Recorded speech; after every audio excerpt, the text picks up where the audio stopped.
Okay, let's begin. Parshas Mishpatim.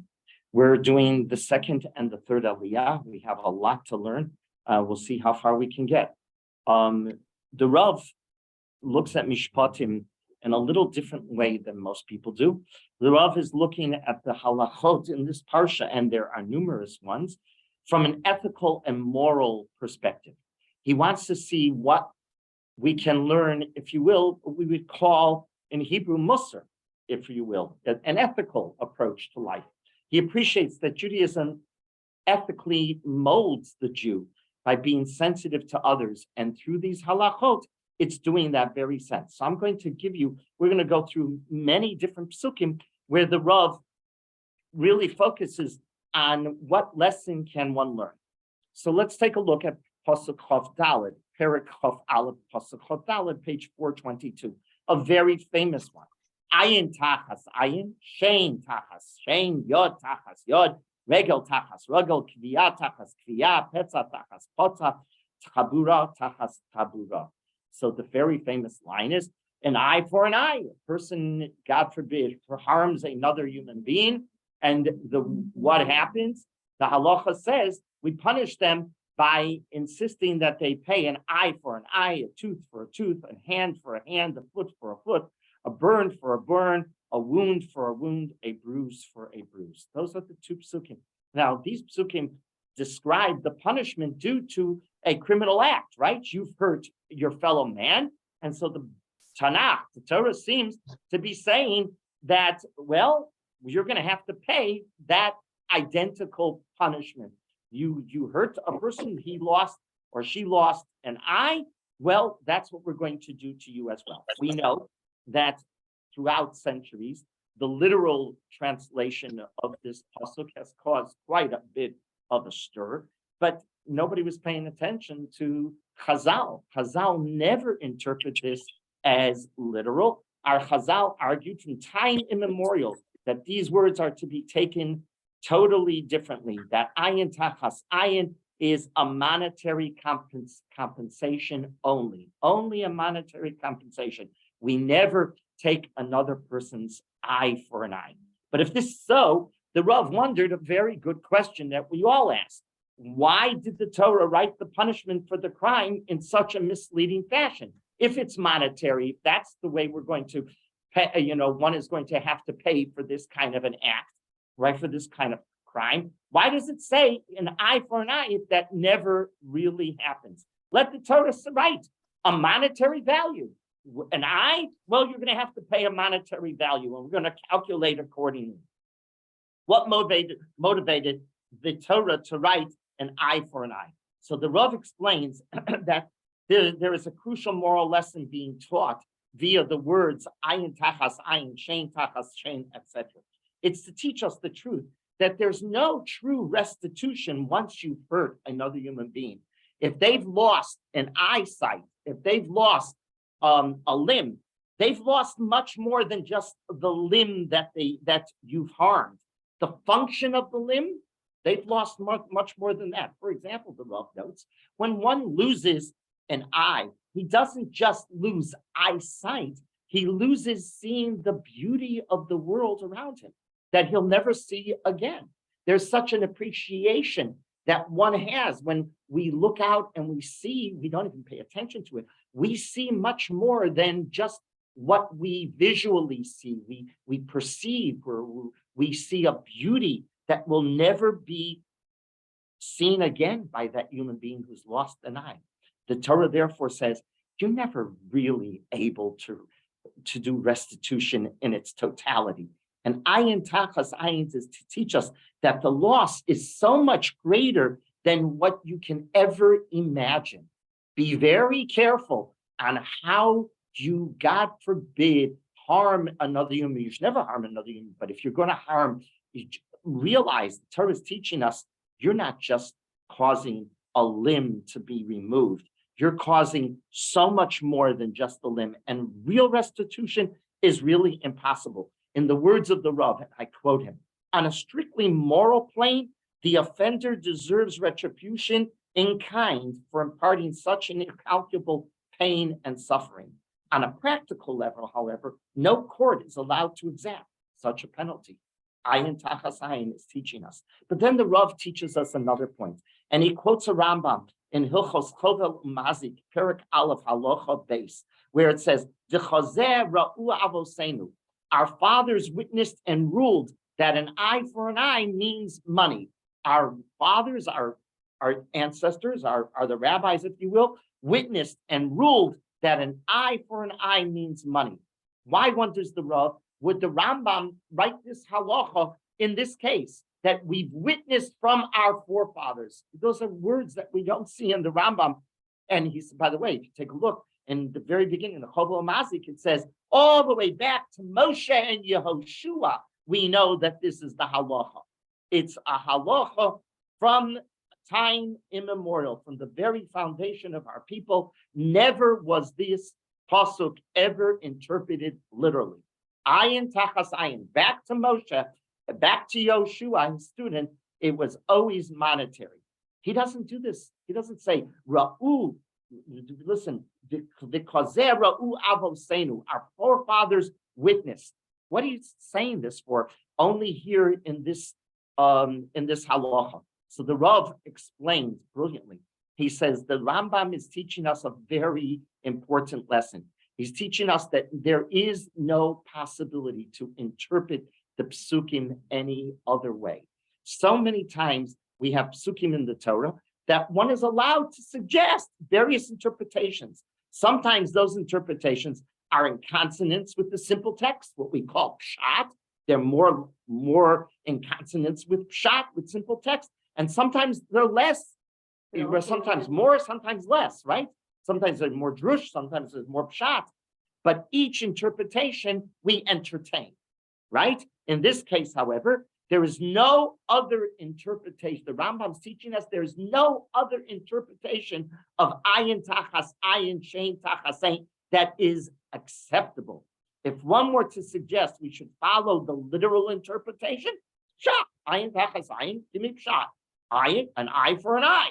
That interpretation will never, ever be accepted. And not only that, the Rambam is teaching us, the Rav explains, it's heretical to suggest such an unacceptable approach. In a similar vein, for instance, the Rav notes, if you're going to come along and you're going to say pre-Eitz Hadar on Sukkot is anything but an esrog, it's unacceptable. Or totafot, for example, totafot is the word in the Torah for tefillin, and you're going to translate totafot in any other way, it is unacceptable. There are certain psukim, and ayin tachas ayin is one of them, where the Chazal don't allow for any other interpretation at all. And if you give another interpretation, in this case, beyond monetary response, it is so ironclad. This pshat, there's no alternate explanation allowed, and it's heresy. That's what the Rav is teaching us. So the Rav has taught us two things. Ayin tachas ayin. Why did it say it that way? To teach us the fact that when one loses a limb, they lose much more than just the function of the limb, which is true, right? That's why the Torah went out of its way and did not say, ayin, okay, you're going to, if you lose an eye, you're going to pay a certain amount of money, whatever that money amount is, whatever we're going to value it at. But that's not the reason. It's the reason to teach that a human being's eye, a human being's limbs have value way beyond just their immediate function. That's the reason it said that. And number two, ayin tachas ayin, who quoted the Rambam, teaching us that there is no other acceptable explanation. Yes, Linda. Wouldn't that also be just a tremendous contrast to the Arab society? 100%. This was a revolution. 100%. This was a revolution. This Torah was a revolution and still is to this very day. Yeah, but they came later. Right, right. Take a look now, Pasuk Lamed Hey. A fascinating pasuk. We're going to go through the psukim of that the Rav is noting in these two aliyot, in Sheni and Shlishi. The chiyigov shor ish es shor re'eu v'meis umachru es hashor hachai v'patzu es kaspo v'gam es hameis yechetzum. Verse 35. If a man's ox strikes his fellow man, my ox strikes your ox, and the ox dies, they shall sell the living ox and divide the money and the carcass too, and they shall divide it. Okay? If your ox gores my ox, we know, anybody who's ever learned Gemara, there is many Gemaras that deal with one ox goring another ox. It was in relationship to this pasuk that the following comment the Rav made, following fascinating observation. One of the most important philosophers in the 20th century, Rabbi Soloveitchik noted, who taught ethics and spirituality at the University of Berlin, was one of his professors, Martin Heidegger. Remember, Rabbi Soloveitchik got a PhD in philosophy in the in the early 1900s and early 1920. In the 1920s, he was a student in Berlin. He comes and migrates after he gets his PhD in 1932 to Boston. But anyhow, Rabbi Soloveitchik was a student of Heidegger, and Heidegger was the leading philosopher at the turn of the century, the 20th century, and he taught ethics and spirituality at Berlin. Heidegger was a professor that the Rav knew personally. When the Nazis came to power, Heidegger and a large group of his peers were amongst the first to embrace Nazism. Here is a man teaching philosophy and ethics, and he becomes one of the strongest proponents of Nazism. The Rav asked, how could this be? These were teachers and thinkers of philosophy, yet they embraced the worst possible hatred known to man. How could it be? The reason the Rav concluded was that the study of ethics, the study of philosophy alone, does not guarantee a student transforms himself into an ethical person. Ethics, philosophical ethics, doesn't make you an ethical person. But the Rav noted, the study of Torah, on the other hand, accomplishes this. We've witnessed this over and over. True Gedolei Yisrael, true Torah scholars represent men who are spiritual, refined in character, sensitive to others, have sympathy for those in need, and share compassion for the underdog. And yet, when one thinks about it, their primary focus, and that's why the Rav notes this, is lumdus. What's lumdus? Formal, abstract discipline in the Torah. As the Rav noted, and I quote the Rav's words, strangely, the study of the rules of an ox goring another ox, or a human being, or an egg that is laid on Yom Tov, somehow enhances the human ethical personality, elevating both the mind and the heart. How does such a study affect morality? How does Torah transform us? There's only one answer, the Rav notes. Torah is min hashamayim. Torah is the word of God. Torah ennobles our character, redeeming a person from frivolity, vulgarity, and cruelty. It elevates him, providing meaning to his life. So on this pasuk, where the goring one, this is a source of numerous issues of lumdus, of analysis, Nezikin, Baba Kama, Baba Basra, Baba Mitzia, and Baba Basra, Baba Kama, Baba Mitzia, and Baba Basra are known as the Masechtos, where the rabbis academically demonstrated tremendous lumdus, and yet that very ideas that made them real personalities, real ethical and very special people. So he noted that on that pasuk, and I thought that was an important thing to note. Let's move on to Chav Beis, pasuk Aleph, on page 426. It's actually Chav Beis, pasuk Beis. I'm sorry, not pasuk Aleph, pasuk Beis. Im b'machteres yimotzei haganav v'hukav ames ein lo damim. If a person at night comes, if a person comes into your home, if the sun shone on him, there is blood guilty on his account. He shall make. Wait a minute. I'm sorry. If the thief is where is this? Chav Beis Aleph. Yes. If a thief is discovered while tunneling in and he's struck and he dies, there is no blood guilt on his account, right? If a person comes and sneaks into your home and you catch him and you kill the intruder, you are not liable. That is what the pasuk is saying. If somebody breaks into your home, and usually it breaks into your home at night when he's not seen, right? And you catch him and you defend yourself and you kill him, the Torah says you are not held guilty. He has no blood, meaning you are not guilty of killing a person. The Rav wanted to understand why, if one kills an intruder, one is not liable for killing him. And the Rav says a tremendous lesson that the Torah is teaching us, that morality not only dictates that man has an inalienable right to protect himself. You have a right to, right? If a person's running after you and wants to kill you, you kill him first, right? You not only have a right to protect yourself, to defend yourself, you also have a right, the Torah is telling us, to protect your possessions and to fight for your possessions. One may defend his property, even if that act of defense will result in an act of killing the burglar.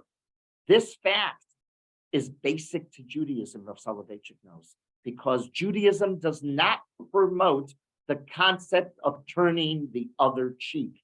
When you're going to be harmed, you don't allow another person to be harmed. We don't advocate a community that is meek, the Rav noted. We advocate a community that protects itself. We assume that one will defend himself, for his right is to do so. The Torah has given us the right.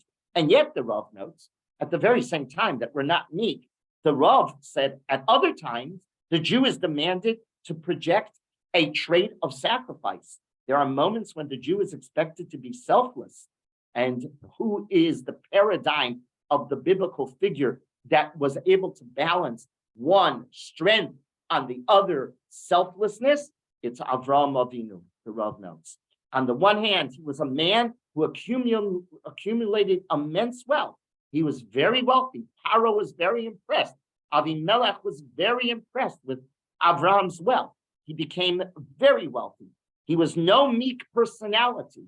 If he had to defend himself, he defended himself. If he had to go to war, he went to war, right? When his nephew Lot was taken prisoner, he went to war. On the other hand, Avram is the Avram of the Akedas Yitzchak. He becomes selfless. He's willing to sacrifice everything. He demonstrated when the demand is made by Hashem that the Jew becomes selfless, the Jew responds accordingly. So it's the fusion of, on the one hand, a strong personality, not being meek, not turning your cheek. Defend yourself, defend your property. The Torah is teaching us that. You have a right, and if somebody intrudes into your property and wants to take that which you possess, you can defend yourself. 100%, you should defend yourself if at all possible. You don't allow somebody to walk all over you. We don't preach Christianity's idea of turning the other cheek, right? If a person's pursuing you, you stop the pursuit. Next pasuk that the Rav focuses on is pasuk Vav, 426 pasuk Vav. Ki yitain ish el re'ehu kesef o kelim lishmor v'gunav mi beis ha'ish im yimatzeh haganav yishalem shnayim. If a man shall give money or vessels to his fellow for safeguard, and it is stolen from the house of the man, if the thief is found, the thief has to pay double. Ki yitain ish el re'ehu kesef o kelim lishmor. If a person gives another person things, property, I give you property, I give you an item, I give you a watch, whatever I give you to watch, to protect. For me, I said, you're protecting it, and somebody else comes along and steals it. He has to, and he's caught, he has to pay double. That's his punishment. This verse, the Rav notes, what can it teach us from morality? This verse reminds us of our daily activities when it comes to our possessions. But the Rav used this pasuk as a point of departure to discuss a lesson about life that we tend to forget in our regular daily living. Man, the lesson is Man is the property of God. We don't own anything really. We note this very point when we say in Slichos, the soul is yours and the body is yours, God. At the end of the day, we really don't. And yeah, we can give an item to a fellow person to watch and to protect, right? But it's really not ours. A man with all his talents and all his qualities at the end of the day doesn't own anything. It's all owned by God. If this is so, then all that man does should conform with the directives that God has instructed. When man sins, he's committed larceny against God. Listen to that again. When man sins, he's committed larceny against God. He's stolen against God. That is exactly, by the way, what we say in the Elah right before Yom Kippur comes to an end. Laman nechdal me'oshek yodenu. We say to God, that's the very important sentence in the Slichos, as Slichos is about ready to end. Yom Kippur is about ready to end. We say, Laman nechdal me'oshek yodenu. We've misappropriated that which you've given us. That's our sin, we say. Well, that's the sin that we say on Yom Kippur, as Yom Kippur is coming to an end, that we've misappropriated that which we've stolen from you. That's right, the Rav notes. The Rav notes that by sinning, we've stolen from God because God owns everything. We are just, it's on loan to us. And this very idea is depicted in the famous story, the Rav notes, in Medrash Mishlei, that we've all learned since childhood. Rabbi Meir and his wife, Bruria, right? He was married to a brilliant woman, right? The famous Rabbi Meir. And his wife, Bruria, the Medrash say, were blessed with two beautiful twin boys, but they had an extended illness and they suddenly died after the extended illness one Shabbos. Throughout Shabbos, Bruria knew, but Rabbi Meir didn't know that his boys had died. And Bruria did not inform Rabbi Meir of the tragedy, so not to mar his Shabbos joy. She would not let him go into the room. She played it out. She knew that her boys had died. She didn't want to let her husband know until after Shabbos. However, when the day came to an end, it was Bruria's job now to convey the terrible news to her husband. After Havdalah, Bruria related the following parable to Rabbi Meir and asked him in a form of a halachic question. She said, some time ago, a certain man came and left 2 diamonds in my trust, a pikadon. Trust is a pikadon. So she said, a man came and left 2 diamonds in my trust. And now the man has come to call for them. Shall I return them or not? That's what she asked Rabbi Meir. Rabbi Meir answered, of course, somebody lent you something, you have to, and they want it back, you have to return it. At that moment, Rav Bruria says in the Medrash that she said, well, Hashem lent us 2 beautiful little boys. He's come to collect them, and it's no longer ours, and we had to return them to their right owner. But the Rav listens to this Medrash, and the Rav wonders, this is a question that the brilliant Bruria would ask as a halachic question to her husband, the Tana Rabbi Meir. Rabbi Bruria was a scholar in her own right. This is a foolish question, as the Rav says, that any basic human being, you don't have to be a Talmid Chacham or Talmidah Chachama to ask such a question. If you're lent something and the person who lent it to you comes and wants it back, of course, any basic human being understands that. How could this Medrash even suggest that that's how she presented the problem of her boys dying to her husband, Rabbi Meir? So the Rav says the Medrash has to be read a little different. You don't understand the Medrash. This is the way the Medrash should be read. And these are the words of the Rav. A mysterious stranger, his face hidden behind a dark cloak, knocks at Bruria's door. As she opens the door, the stranger silently thrusts a small box into her hands and vanishes into the night. The puzzled Bruria opens the box, and she's startled to find 2 beautiful diamonds. She wonders, did the stranger intend to place the diamonds in her trust for safekeeping? Or perhaps he came here to give an outright gift? Bruria resolves to wait a few weeks to see if the stranger returns to claim his package. She meticulously takes care of the diamonds in accordance with all of the laws of a pikadon. as she waits for the stranger to return and to find out, was he giving a gift or was he giving a loan?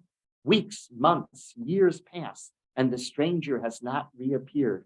Bruria thinks to herself that maybe the stranger is no longer alive, or perhaps he did intend to give her the diamonds as an outright gift.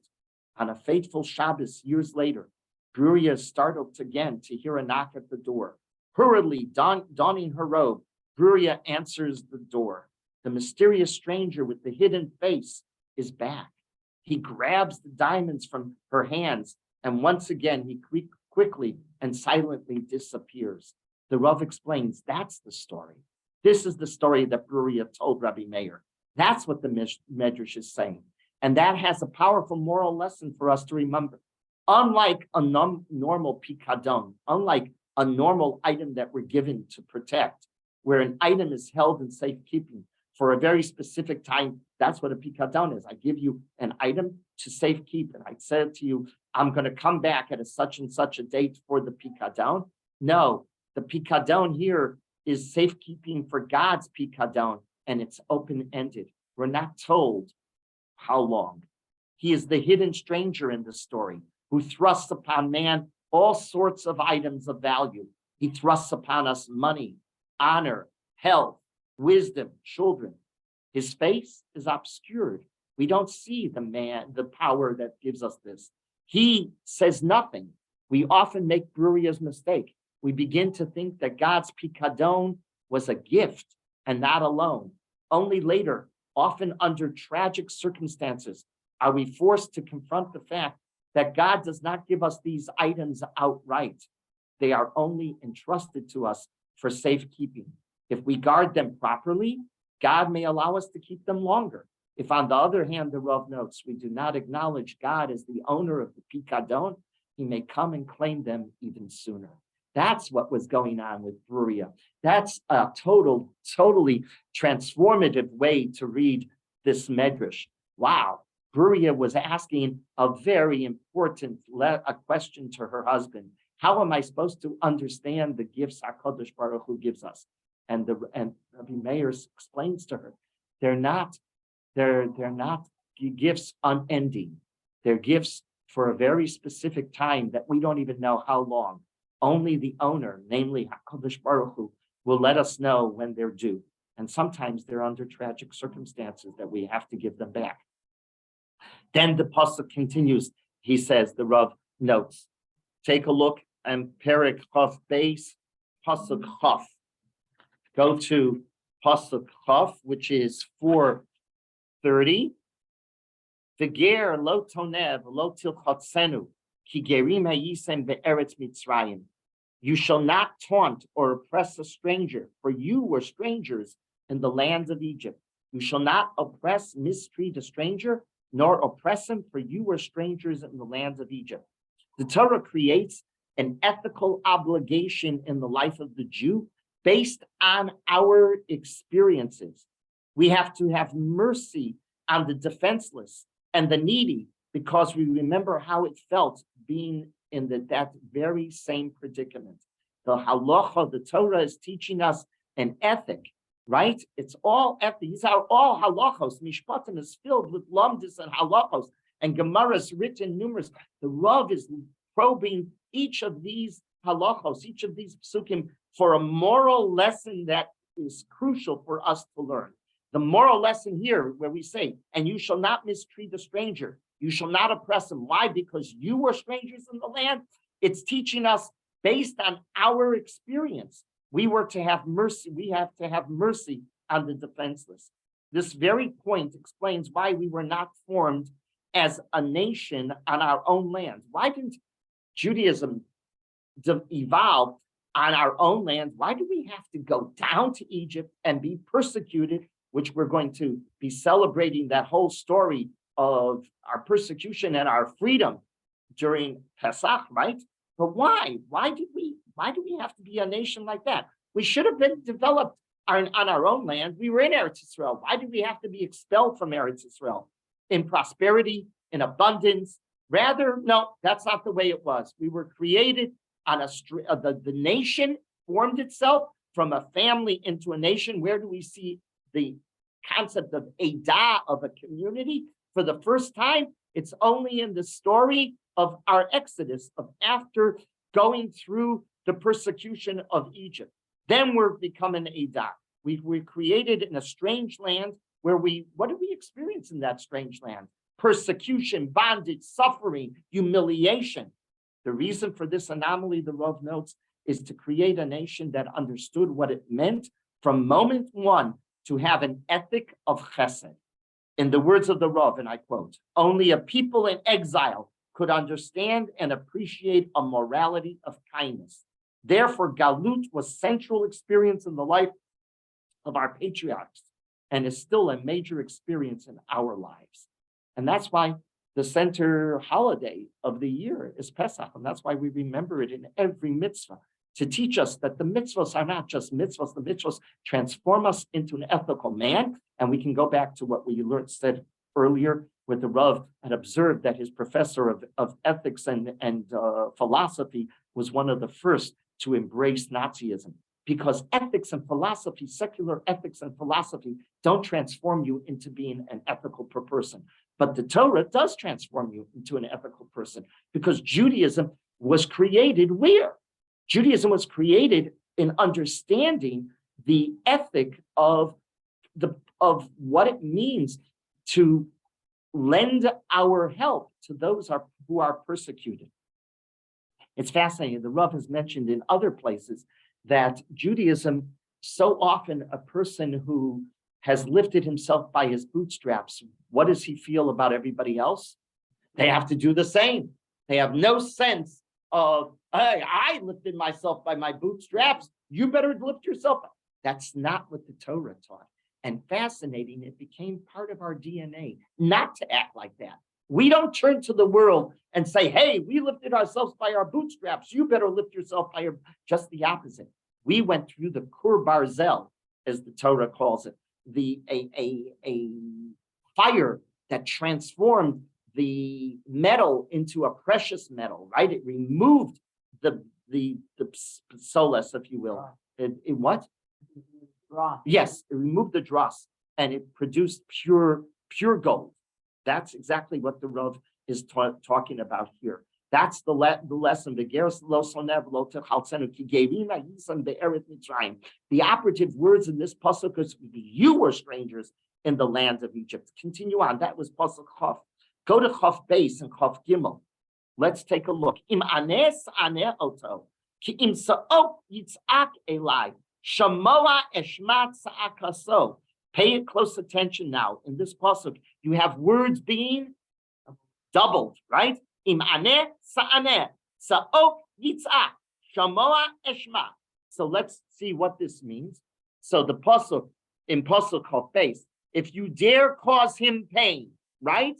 Who are we talking about? Pasuk Chaf Aleph. We're talking about the almanah and the yatom, the widow and the orphan. Don't you dare cause pain to the widow and orphan. For if he or her, in this case, right? If he shall cry out to me, if the widow or orphan shall cry out to me because you caused them pain, I shall surely hear his outcry. Continues on. My wrath shall blaze and I shall kill you by the sword, right? I will not tolerate mistreatment of whom? I will not tolerate mistreatment of the almana and the yasom, of the widow and of the orphan. What kind of oppression is the Torah talking about in these verses? It says, I will not, what kind of oppression? The big, serious oppression? So the Chazal notes, is that what we're talking about? It's not talking about acts of oppression that are serious. You punch the guy in the face, you harm him physically. No. In short, the Rav says, we're talking, Chazal said, in short, whatever causes an accelerated heartbeat, that comes under oppression. If you make the child or if you make the widow cry just a little, right? You didn't harm, you didn't do physical damage to them at all, but you said a nasty thing. You acted in a way that they shed a tear, or that, I love the words of the Rav. He says, it causes an accelerated heartbeat. You cause them any anxiety when it comes to an almana and a yasam, you're in big trouble. HaKadosh Baruch Hu says, I'm going to punish you. The Rav quotes the following story that's quoted in Masechtes Smachot. Listen to the Gemara. It's a very famous Gemara that deals with Yom HaKippurim, with the Asara Harugei Malchus. When Rabbi Shimon Gamliel and Rabbi Yishmael appeared before the Romans and were condemned to death. It's the story of Asara Harugei Malchus that we talk about on Tisha B'Av and Yom Kippur. Right? So when Rabbi Gamliel and Rabbi Shmuel appeared before the Romans and were condemned to death, Rabbi Shimon began to weep. But Rabbi Shmuel turned to Rabbi Shimon. He says, Rabbi Shimon, why are you crying? He says, Master, you are but 2 steps from the bosom of the righteous, and you weep, meaning you're going to gain olam haba. What are you weeping about? Look at the reward waiting for you. And Rabbi Shimon answers, why do I weep? He says, I weep because we are being executed as if we were murderers. How are we being executed? I must have done something wrong. How could I be punished like this? Right? Measure for measure. So how could I be punished for this? To which Rabbi Shmuel answered, tell me, Rabbi Shimon, perhaps you were at the table or asleep, and a woman came to inquire about her ritual purity, and your attendant told her, Rabbi is asleep, for the Torah said, if you torment them, the widow or the orphan, and then the Gemara, the pasuk says, then I shall kill you by the sword. The Rav asked, what was wrong here? Remember the story. Follow the story. Rabbi Shimon, somebody comes knocking, and a woman comes knocking at the door, and Rabbi Shimon's attendant said, no, he's asleep. He's taking a nap. Listen to how the Rav understands this medrash that I just read. The Rav asked, what was wrong with Rabbi Shimon's conduct? He had come home exhausted. He had a full day. He deserved a right for a short rest. It has been a busy day. The entire load of the communal responsibilities were on the Gadol Hador. He was pressed heavily and he needed a rest. Cruel Rome continued its ruthless policies at that time. So you could just imagine the religious persecutions and economic oppression of the people. Rabbi Shimon Gamliel had to perform an almost impossible task to negotiate as well as to defy the conquerors. So he came home. He deserved a little rest. What was wrong? While he was dozing, a woman entered his home and knocked on the door and needed him to answer a psak halacha. Is she tahor or tameh? His attendant, knowing how fatigued Rabbi Shimon was, advised her to wait until he woke up. He did not wish to disturb his master, Rabbi Shimon. How then did Rabbi Shimon afflict the woman? What did he do wrong? Listen to how the Rav understands this medrash. The answer is that the woman was a poor woman. She was a widow, extremely sensitive. She was an almana. While waiting for Rabbi Shimon, the thought went through her head, had my rich neighbor had come with a similar question, the attendant would have been instructed to wake him up. Because of my poverty and loneliness, she thought, he didn't make that such an instruction and made me wait. She sighed, she brushed away a tear. So Rabbi Shimon did afflict the widow, thus violated the pasuk that we're learning now. Her tear was responsible for the tragic death of Rabbi Shimon. We might argue this was inconsequential. It was an inconsequential slight, totally not intentional by Rabbi Shimon, right? If so, how could it be for this reason that he was murdered by the Romans?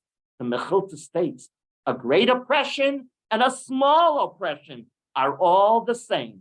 The degree of the hurt is irrelevant. Don't you dare make the almana and the yasom feel hurt one iota. The Eben Ezra, the Rav notes, comments on the transition of the form of the plural form and to the singular form. Lo ta'anun, the plural form, to the singular form. Im aneh ta'aneh, followed again by the plural. Varakti eschem. The use of the plural form of the verb suggests that both the oppressor as well as the passive observer will be considered equally guilty of the same transgression. Ta'anun, and each is to be punished. V'harakti eschem, the plural, the observer, if you see this kind of act against an almana and a yasam and you do nothing, you're going to be punished as well. There are no other instances in the Torah where the onlooker receives the same punishment as the instigator. The Torah is telling us, you hear this? If you see it and you keep quiet, an almana and a yasam are being mistreated, you're going to be punished, just like the instigator. We don't know. What? Rabbi Shimon was asleep. And yet, he should have instructed his attendant, anybody who comes, you wake me, certainly if an almana and a yasam come, right? That's what it's saying. That's the extent. That's what the Medrash is giving us example of it seems the ultimate, right? For example, the Rav notes, if one observes a Jew who desecrates Shabbos, yes, you're supposed to tell them don't desecrate Shabbos if you can, but tell me, are you going to be punished because you saw another Jew desecrate Shabbos? No, you don't get the punishment for not stop. The other person gets the punishment. The person who violates Shabbos, he's guilty. The Torah here warns that we must have no tolerance for cruelty of the almana and the yasam, and the observer who does not protest is considered as culpable as the instigator, as the perpetrator himself. The prohibition of los anun is similar to the prohibition of watching passively as a fellow Jew is being killed. That's how extreme this is. In Vayikra, Perikutes, Pasuk Tez Zayin, it tells us you're not to stand by and watch another Jew, and if you get killed, you will be punished. Here it's telling you the same thing. If you see an almana and a yasam mistreated, and they have just what was the words of the Rav? If they have just a little heartbeat, right? What did he say? Accelerated heartbeat. That's enough to be punished for that. Okay, the Rav notes the following. 1 second. Okay.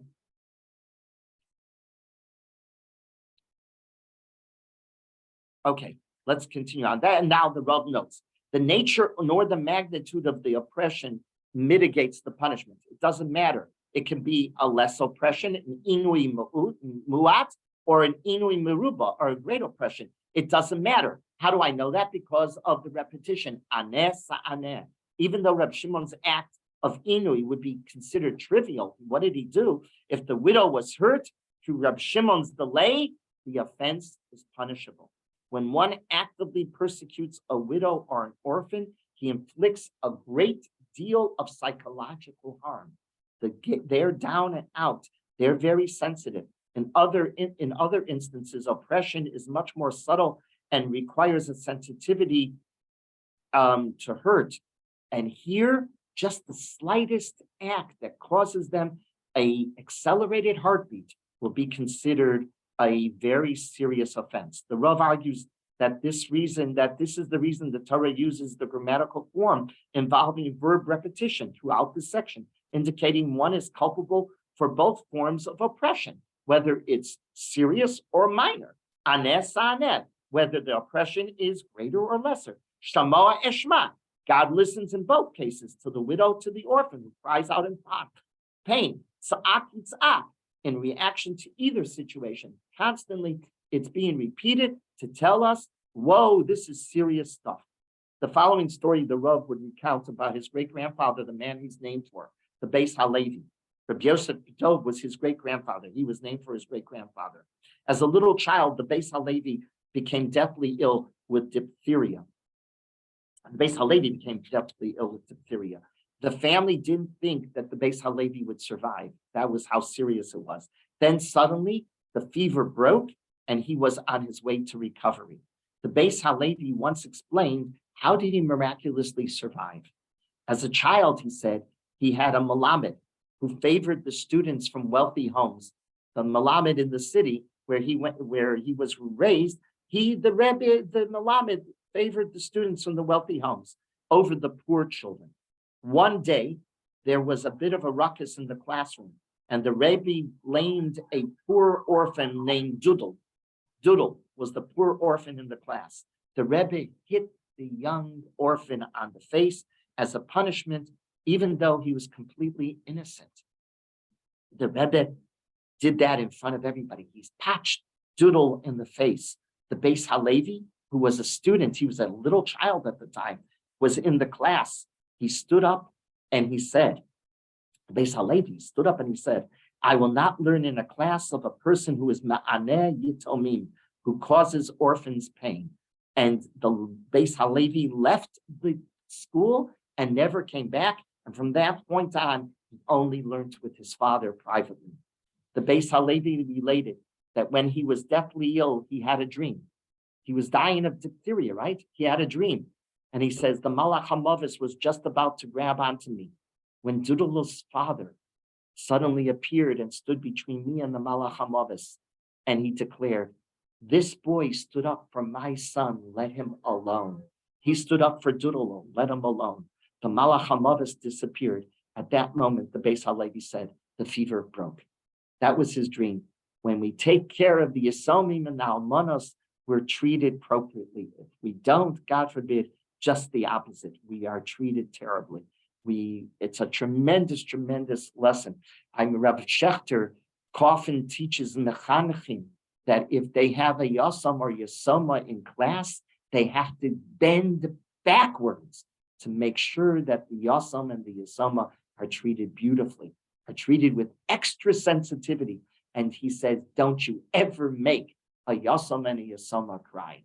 Never make a yasam, and the same thing with an almana. Never make an almana cry. Pay next pasuk that the Rav wants to teach, and we just have two more psukim that we're going to learn. In pasuk Chavdalin, kesef talves ami es he'ani imach. In kesef, when you lend money to my people, to the poor person who is with you. In kesef talves ami, when you lend money, right, to your fellow Jew, when you lend money. The Rav noted that from a basic utilitarian point of view, totally pragmatic, the idea of chesed should resonate with all of us. The man who is blessed with wealth should always be willing to help those who don't have, because today you have, tomorrow you may not, and you may be the one with your hand out asking. So now that you have, give, because you never know what tomorrow will be. One must therefore think, I must come to his assistance now to make it possible for me to appeal to him tomorrow when I might need help. Just from a pragmatic, the Rav is pointing out, in kesef talves ami, realize today you have, so give, but you don't know what tomorrow will bring. Then he says, es ani imach, the poor person has to be with you. What do you mean, the person who's with you? What do you mean, who's with you? The Rav notes that Rashi comments on these words, that one should look upon himself as ani imach. What do you mean, as ani imach? The person who is with you. That you should feel that you're the poor person. The fact that today you're able to give and someone else is poor in receiving is nothing more than capricious act of fate. It's nothing more than the act of God's kindness to you. The roles can easily be switched, and you can become the poor person. The Rav loved quoting the famous story that is told about Rabbi Elia Chaim Meisels. You know, who was Rabbi Elia Chaim Meisels? He was the famous Rav, the Rav Harashi of Lodz pre-Holocaust. He was known as, he was an historic figure. If you go to Lodz, you'll always hear stories about Rav Meisels. He was the pre-Holocaust chief rabbi. He was a very special person. Many, many stories are told about him. One that the Rav loved talking about is one winter day, Rabbi Meisels went to visit a home of a wealthy manufacturer named Pozansky. The butler answered the door. Rabbi Meisels came knocking on Pozansky's door, and the butler of the mansion answered, and Rabbi Meisels entered the vestibule of the home and requested that Mr. Pozansky come to the vestibule area of the door to greet him. The butler responded that Mr. Pozansky would like to greet Rabbi Meisels in his study, but Rabbi Meisels insisted, no, tell Mr. Pozansky I am standing here and I must see him here.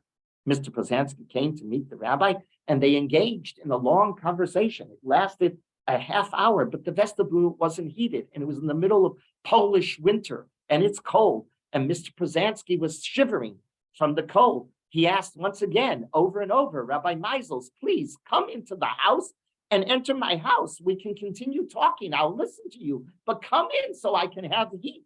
Rabbi Meisels responded that he had come on a special mission to collect money for some destitute people in town, and that they could not afford firewood. They're freezing in their homes.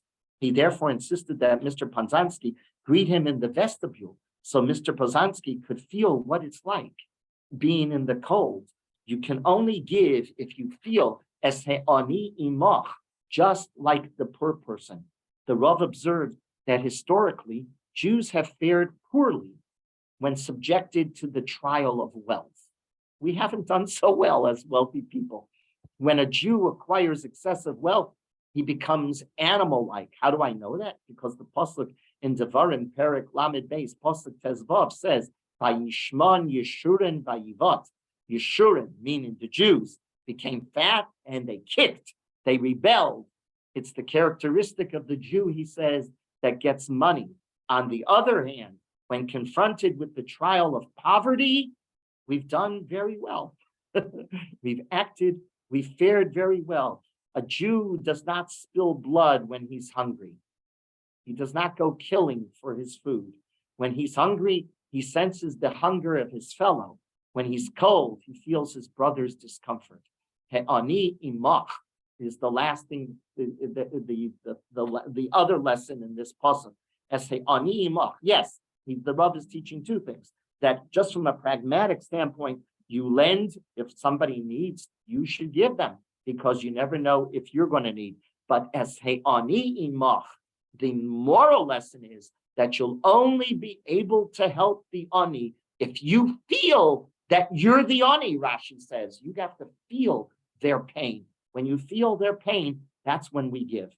So what I've demonstrated to you in these two aliyot is psukim that the Rav took from the Torah and analyzed as moral, beautiful lessons for us, not just lumdus. The Rav has tremendous lumdus on these psukim as well. I mean, anybody who's ever studied the Gemaras, like I said, of Nezikin in particular, is going to have lumdus. And the Rav was a master in lumdus. But here, the Rav is teaching from a Chumash standpoint that you should read these psukim, that they're transformative. And that answers where we started. We will end that famous story that he told us about his professor. The professor could be a professor of ethics and morale and philosophy. It didn't transform him. The Torah transforms us when we probe to see what the real lessons of the Torah are. They're not just mutter, osir, yes, permitted, not permitted. They're ones that make us think what we're supposed to really believe. Okay, we'll continue next week. Hopefully there'll be more people that will come to the shir itself. But there were a number of people online. Okay. Thank you, Rabbi. It was excellent. My pleasure. Have a wonderful day, everyone. Okay, thank you.